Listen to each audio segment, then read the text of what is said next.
Lideri i VMRO-DPM-s Nikola Gruevski ka kërkuar që vendi të shkojë në zgjedhjet e parakohshme si zgjidhje e vetme për dalje nga kriza politike.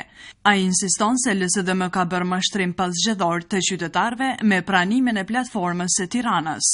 Партията ВМРО-ДПМН и коалиционните партнери на ВМРО го побарахме уште конкретно në januari. VMRO-DPMN dhe partnerët e kërkonit këtë, e kemi kërkuar që nga fundi janarit. Nëse atëherë LSDM dhe partnerët e koalicionit do të pranonin, tani do të kishim zgjedhje dhe do të përfundonte kriza.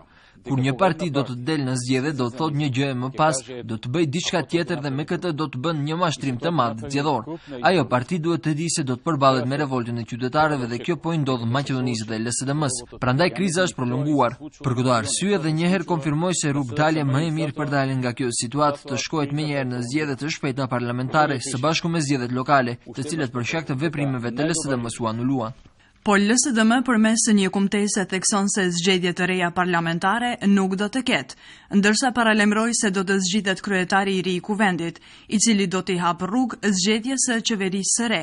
Ky është vullneti i 700.000 qytetarëve i shndëruar në shumicën e re parlamentare të përbërë prej 67 deputetëve.